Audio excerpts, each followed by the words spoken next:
नमस्कार मेरे प्यारे मित्रों, आपसे रिक्वेस्ट करूंगा कि आप इस स्टोरी को पूरा सुनने की कोशिश ज़रूर करना। इस स्टोरी को मिस करने की बिल्कुल भी गलती मत करना। ये कहानी मुझे मेरे एक पुराने दोस्त ने शेयर की है और जिस इंसान के साथ ये भयानक हादसा हुआ था वह मेरे दोस्त के छोटे वाले अंकल हैं जिनका नाम है आकाश है। तो मेरा जो दोस्त है वह अपने पूरे परिवार के साथ राजस्थान के जयपुर में रहता है, लेकिन उनका अंकल यानी कि आकाश जयपुर ना रहकर राजस्थान के भीलवाड़ा शहर में रहते हैं, जहाँ पर कपड़े बनाने का काफ़ी ज़्यादा कारोबार होता है। तो वहाँ पर एक कपड़े बनाने की फैक्ट्री में वो सुपरवाइज़र का काम करते हैं। अविनाश काफ़ी पढ़े लिखे हैं और वह कभी भी भूत प्रेत जैसी चीज़ों पर विश्वास नहीं करते हैं। जब उनके सामने कोई ऐसी बातें करता है तो वह उसे मूर्ख कहने लगते हैं। लेकिन एक बार अविनाश के साथ एक ऐसी घटना घटित होती है जिसके बाद वही आज तक उस सदमे से बाहर नहीं निकल पाए हैं। आज भी वह उस जगह की ओर जाते हैं तो उनके मन में भय बैठ जाता है। तो साथियों, इस स्टोरी को शुरू करूं उससे पहले मैं आपसे कहूंगा कि ये वीडियो केवल 18 साल से ऊपर के लोगों के लिए बनाई गई है। काम उम्र वाले बच्चे इसे ना देखें। तो गाइज, आप अपने बारे में छोटा सा परिचय मुझे ज़रूर दे दें कि आप कहाँ के रहने वाले हैं, आप कितने सालों से ये स्टोरी सुनते आ रहे हैं, ताकि आपसे मेरा और बेहतर जुड़ाव हो सके। और हाँ, अगर आप इस चैनल पर पहली बार स्टोरी सुनने के लिए आए हैं तो इस चैनल और भी ज़बरदस्त बड़ी बड़ी कहानियाँ मैंने आपके लिए तैयार की हुई हैं, तो आप बाकी स्टोरीज़ को भी ज़रूर सुनें। और जब आपको लगे कि वाकई में कमाल की स्टोरीज़ आपको यहाँ पर सुनने को मिलती है तो फिर चैनल को सब्सक्राइब ज़रूर कर लें। तो चलिए अब आगे की कहानी हम शुरू करते हैं और आगे की कहानी आप आकाश के पर्सपेक्टिव से ही सुनने वाले हैं। नमस्कार साथियों, मैं हूं आकाश और जैसा कि आपको मेरे बारे में पता चल ही चुका है कि मैं राजस्थान के भीलवाड़ा शहर में एक कपड़ा बनाने वाली फैक्ट्री में सुपरवाइज़र का काम करता हूं। वैसे तो मेरी ड्यूटी दोनों ही शिफ्ट में होती है। मुझे 15 दिन नाइट शिफ्ट में गुजारने होते हैं और बाकी 15 दिन की नौकरी डे शिफ्ट में करनी होती है। जब से फैक्ट्री में मेरी दूसरी पारी की शिफ्ट ड्यूटी लगी थी तब से रात्रि में घर जाने में काफ़ी देर हो जाया करता थी। ऑफिस से घर की दूरी यही करीब 1 किलोमीटर की रही होगी जब तक बहुत ज़रूरी ना हो। रात में घर आने जाने के क्रम में रास्ते में पड़ने वाली सुनसान और संकरी गलियां जिनसे होते हुए घर जल्दी पहुंच तो सकता था, पर उन्हें पकड़ना मैं पसंद न करता था, क्योंकि एक तो वहाँ घात लगाकर बैठे चोर उचक्कों का खतरा रहता, तो दूसरी तरफ कुत्ते बहुत भौंकते थे उधर, जिनसे मुझे बड़ा डर लगता। इसलिए हमेशा पक्की सड़क वाली मुख्य मार्ग से ही घर लौटा करता। अब एक बार क्या हुआ कि मुझे फैक्ट्री में काम करते करते काफ़ी टाइम हो गया, क्योंकि उस दिन माल भरने के लिए गाड़ी आई हुई थी और उस माल को गाड़ी में लोड करने के चक्कर में मुझे फैक्ट्री में ही काफ़ी रात हो गई थी। उस रात हवा बहुत तेज़ चल रही थी, मानो जोरों की बारिश होने वाली हो। रात के 12 बजने को आए हैं। बच्चे भी सो गए होंगे। पत्नी सुप्रिया भी मेरे बिना खाना नहीं खाती। खाली पेट वह भी मेरी राह देखती होगी।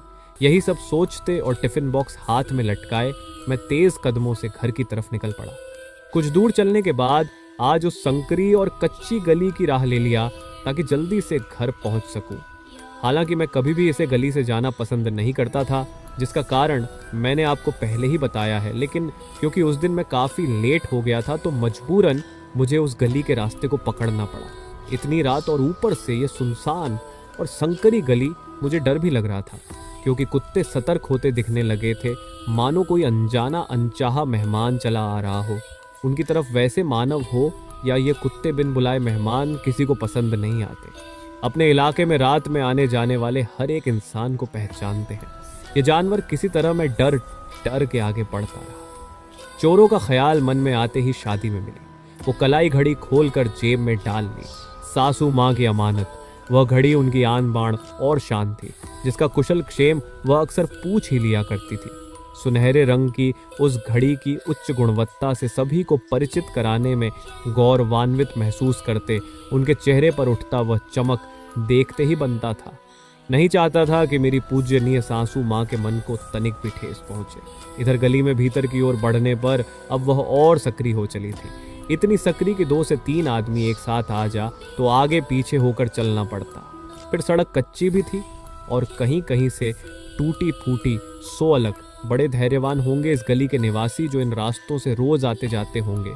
मैं महसूस कर रहा था कि दो चीज़ें इस वक्त तेजी से चल रही हैं। एक तो मेरे दिमाग में बिना सिर पैर की बातें, और दूजे गली में बढ़ते मेरे कदम। थोड़ा चलने के बाद एक मोड़ आया जहां एक मस्जिद पड़ता था। मस्जिद के ऊपर लगे बड़े भोपू वाले लाउड स्पीकर के अलावा उस अंधियारे में और कुछ भी बड़े ही मुश्किल से दिख पा रहा था। पर मैं महसूस कर पा रहा था कि वहां अब बड़ी भीनी सी खुशबू फैली थी।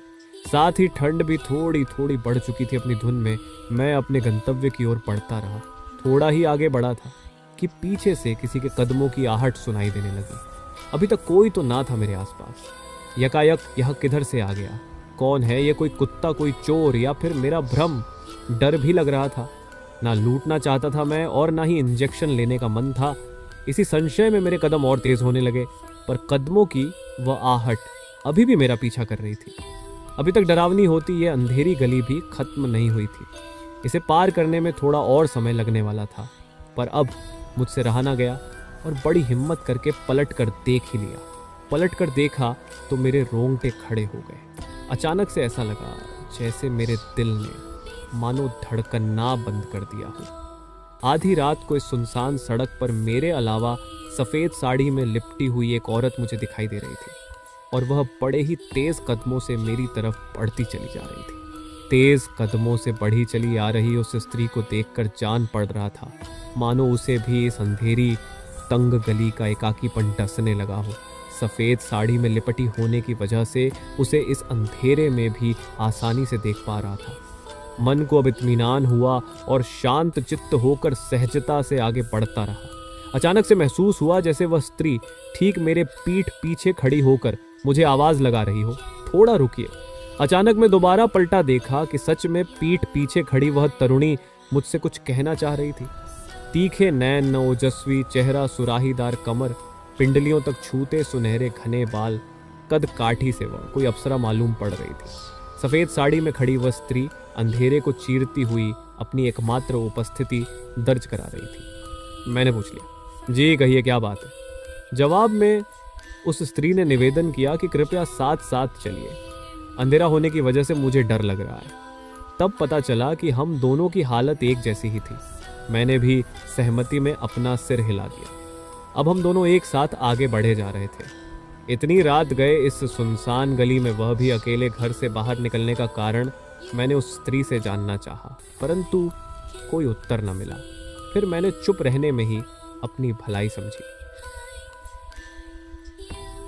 कुछ पल के बाद जवाब आया, वह मेरा घर पीछे मोड़ पर ही है। किसी की जिंदगी और मौत का सवाल है, इसीलिए मुझे अभी निकलना पड़ा। आप भले आदमी लगे, इसीलिए मैं आपके पीछे पीछे होली। किसी अनजान पर इतनी रात में भरोसा करने की बात सुनकर थोड़ा अजीब लगा, पर कभी कभी ज़रूरत पड़ने पर ऐसा करना पड़ता है। मैं समझ सकता था और हम लोग साथ साथ आगे बढ़ते रहे। तभी उस स्त्री ने अपना हाथ मेरी तरफ बढ़ाया।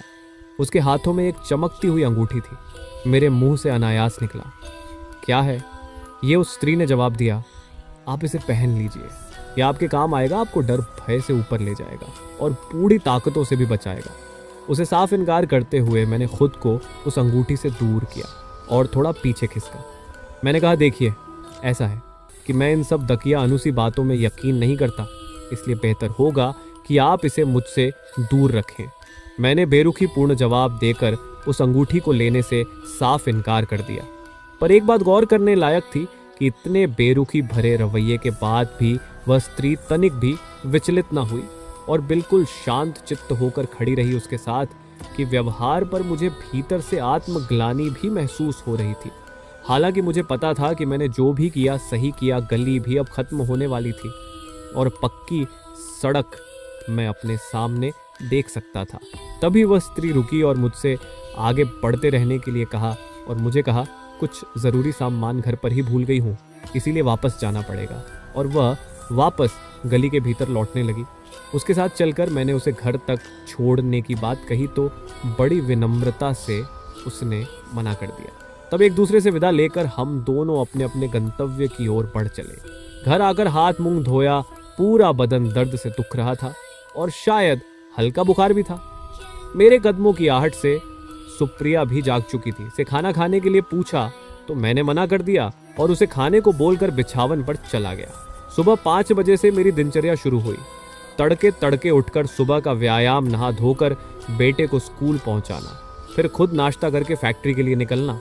फैक्ट्री में काम का दबाव होने की वजह से कब सुबह से दोपहर हो गया पता ही ना चला। लंच टाइम हो चुका था और मेरे सहकर्मियों ने मुझे खाना खा लेने को कहा। फिर आपस में बतियाते हुए हम लोग अपना खाना खत्म करने लगे। बातचीत के क्रम में मैंने सामने वाले दोस्त की अंगूठी देखी और बीती रात की सारी घटना आंखों के सामने तैरने लगी, जिसकी चर्चा मैंने अपने साथियों से भी की। फिर क्या था सबको खिंचाई करने का, जैसे बहाना ही मिल गया हो। तुम इतने स्मार्ट हो ही तुमसे सगाई करना चाहती हो कि गिफ्ट समझकर रख लेते। आधी तरह तरह की बातें, जल्दी जल्दी अपना खाना खत्म कर। मैं वहां से खिसका और अपने काम में लीन हो गया, पर मन में सहकर्मियों की कहीं उलझ पुल बातें चल रही थी। यही नहीं, वह बातें सही प्रतीत होने की गलत फहमी भी हो रही थी कि कहीं सच में मैं उसे पसंद तो नहीं आ गया, इसलिए उसने अपनी अंगूठी मेरे तरफ बढ़ाई होगी और मैं अपने काम में व्यस्त हो गया। दैनिक उत्पादन का दबाव ज्यादा होने के कारण आज भी रात के 12 बज गए, पर आज साथ में एक सहकर्मी भी था जो घर वापसी में मेरे साथ साथ हो लिया। थोड़ी दूर तक साथ चलने के बाद वह अपने घर के लिए दूसरी तरफ मुड़ गया और मेरे सामने फिर से वही संकरी गली थी। मैं उधेड़ बून में था कि क्या करूं क्या ना करूं, पता नहीं क्यों, पर फिर से उसी गली में घुस गया जैसे कोई मुझे बुला रहा हो, या मैं खुद से जाना चाहता था। हाथ में टिफिन बॉक्स लिए मेरे उत्सुक कदम आगे बढ़े जा रहे थे, पर आज एक बात बड़ी अजीब थी। गली में एक भी कुत्ते नहीं दिख रहे थे। कहाँ गए सब, एक दिन में इतने परिचित हो गए। ये बेजुबान जानवर मुझसे आगे चलता हूँ। मैं मस्जिद वाली मोड़ से घूमा और थोड़ा आगे बढ़ा ही था कि तभी पीछे से आवाज आई, जनाब जरा ठहरिए। मैं ठिठक कर रुका, पलट कर देखा तो लहराते हुए सुनहरे बालों वाली ये वही स्त्री थी जो पिछली रात मिली थी। ललाट पर एक लंबी सी बिंदी लगाए और चेहरे पर तेज लिए काली साड़ी में वह मस्जिद के पास खड़ी मुस्कुरा रही थी। इतने अंधेरे में भी एक अजीब सा प्रकाश था उसके चारों तरफ और चेहरे पर अजीब सा आकर्षण। उस स्त्री ने पहेली भरी मुस्कान के साथ पूछा, आज भी आपकी मदद चाहिए, मुझे क्या मिलेगी? मैं हाँ बोलूं या ना, कुछ समझ में नहीं आया। फिर भी हामी में सिर हिला दिया और वह मेरे साथ चल पड़ी। आज चुप नहीं थी, वह बोले ही जा रही थी जैसे मेरे आने का ही इंतजार कर रही हो कि क्या बताना है, क्या पूछना है। मानो उसने सब कुछ पहले से ही सोच रखा हो। मैं कौन हूँ, कहाँ रहता हूँ, घर पर कौन कौन है, मेरी पसंद नापसंद वगैरह वगैरह टाइप के सवालों के तीर एक एक करके वह मेरी तरफ चलाती जा रही थी। उसके ना खत्म होने वाले सवालों की पोटली को भरते हुए मैं कदम से कदम मिलाए आगे बढ़ा जा रहा था। मैंने उस स्त्री से कहा, इतनी रात को आप अकेली घर से बाहर निकलती हो कि को साथ लेकर निकलना चाहिए। फिर उसकी तरफ देख उससे सवाल किया, आप कहाँ रहती हो, घर पर कौन कौन है? उसने हंसकर केवल यही कहा कि क्या करिएगा, जानकर बस जब मिलना हो इसी वक्त इस गली से गुजरना, मैं दिख जाऊंगी, और ठहाके लगाकर हंसने लगी। इस तरह के जवाब की मैंने कल्पना भी ना की थी। ऐसा सुनकर मुझे बड़ा ही अजीब लग रहा था। बातें करते हुए हम दोनों आगे बढ़ते रहे। तभी उसने अपने कांधे पर लटकाए थैले में हाथ डालकर कुछ निकाला। अपनी मुट्ठी में उसने कुछ छिपा रखा था, कुछ तो था उसमें, क्या पता नहीं। उसकी इस हरकत को मैं समझ नहीं पाया और तभी उसने मुझसे मेरा हाथ आगे बढ़ाने को कहा। उसकी बंद मुट्ठी की तरफ देख मैंने प्रश्न किया, क्या है इसमें? मुस्कुराकर वह मुझसे मेरा हाथ आगे करने का जिद करती रही। जब उसने अपनी बंद मुट्ठी ना खोली तो मैंने भी साफ साफ इनकार करते हुए कहा, हम लोग जानते ही कितना है एक दूसरे को, और ऐसे ही किसी अनजान से बंद मुट्ठी से मैं तो कुछ ना लूं। जब मैं नहीं माना तो अंततः उसने अपनी मुट्ठी खोली। उसकी हथेली में वही चमकती हुई अंगूठी थी जिसे पिछली रात मुझे पहनाने का असफल प्रयास किया था। मैंने उसे समझाया कि अगर आप दिन में यह देती तो मैं शायद लेने के लिए सोचता भी, पर इतनी रात गए और ऊपर से यह अंगूठी देखने में ही बहुत कीमती लगती है, इसलिए आप मुझे माफ करें, मैं इसे बिल्कुल भी नहीं ले सकता। मेरा नाम जवाब सुनकर उस स्त्री की आंखें तंज हो गई। अजीब तरीके से घूरती हुई निगाहों से मेरी तरफ देखते हुए उसने कहा कि मैं आपकी पूरी जिंदगी खुशहाल बनाना चाहती हूँ और आप हो कि अपनी अभावपूर्ण जिंदगी से बाहर निकलना ही नहीं चाह रहे। अपनी तीखी होती आवाज़ से उसने कहा, आप इस अंगूठी को एक बार पहन कर तो देखो, आपको एक नई और बिल्कुल अलग ही दुनिया दिखेगी। सारे दुख तकलीफ़ों से ऊपर पर मैं अपनी ही बातों पर अडिग रहा और उसकी एक भी बात सुनने या मानने को तैयार ना हुआ। ऐसे करते करते हम दोनों गली के आखिरी छोर पर पहुंच गए। अचानक वह स्त्री बिल्कुल एक जगह स्थिर हो गई, पर मुझे आगे बढ़ते रहने को कह खुद वापस अपने घर लौटने के लिए मुड़ी तो मैंने प्रश्न किया, क्या हुआ, आप वापस क्यों जा रही हैं? मेरे प्रश्न का बिना कोई उत्तर दिए वह लौटने लगी। उसका ऐसा रवैया मुझे बड़ा ही विचित्र लगा। दोस्तों, आगे जो मेरे साथ हुआ उसे देखकर तो आपके पैरों तले ज़मीन ही खिसक जाएगा। दोस्तों, ये वीडियो ऑलरेडी बहुत बार हो चुका है, इसीलिए इस वीडियो का पार्ट 2 मैंने बनाकर तैयार कर दिया है, जो कल मॉर्निंग में अपलोड होगी। इसीलिए चैनल को सब्सक्राइब कर लें।